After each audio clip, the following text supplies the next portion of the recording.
In Israel, hundreds of thousands of demonstrators took to the streets demanding a deal to free the hostages. Prime Minister Benjamin Netanyahu declared the war won't end until Hamas is defeated. CBN Middle East correspondent Julie Stahl reports. Some 350,000 Israelis gathered in a mass rally in Tel Aviv Tuesday evening, calling on the government to make a deal with Hamas to free the hostages. Prime Minister Benjamin Netanyahu met with his security cabinet Tuesday, but said little about what was discussed, emphasizing the fighting will continue until Hamas gives up. It started in Gaza and it will end in Gaza. We will not leave these monsters there. We will release all our hostages. We will ensure that Gaza no longer poses a threat to Israel. Jonathan Speyer of the Middle East Forum says the war can only end with complete victory for Israel. My view is that it has to end with the complete destruction of the Islamist Authority in Gaza. Anything less than that would represent a victory for Hamas. Israel apologized for killing journalists and first responders in an attack on the Nasser hospital in Gaza, but noted 6 others killed in the attack were terrorists.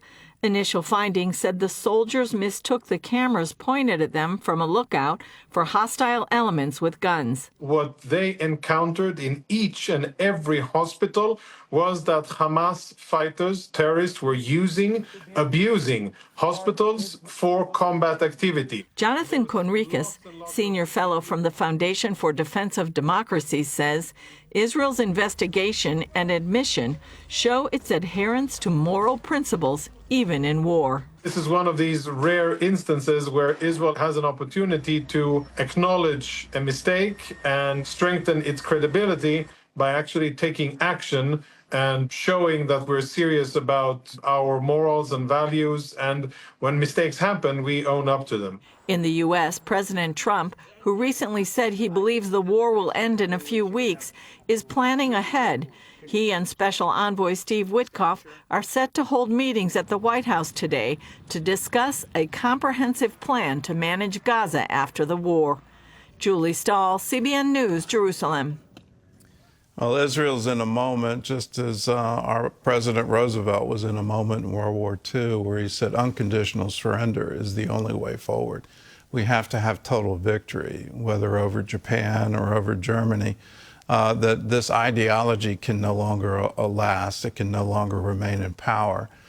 For Israel, having Hamas still in power in Gaza is a non-starter. They can't exist with that kind of terror group and that kind of violence right next door. They've shown repeatedly they just want to launch rockets. There are places in the Gaza envelope that are actually named Rocket Town because of the number of attacks over the years, and it's time for it to stop.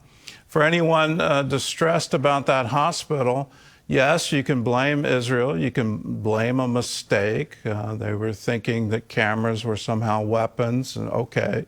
But why not blame Hamas? If Hamas is using hospitals and schools and mosques and churches as places to hide weapons and to hide fighters and to build tunnels underneath them, have headquarters underneath them, well, then Hamas is the real enemy here. And Hamas is the one that started it. Hamas is the one that's continuing it. This could all be over if Hamas surrendered and released the hostages. Let's keep the pressure on Hamas. Israel is not the target.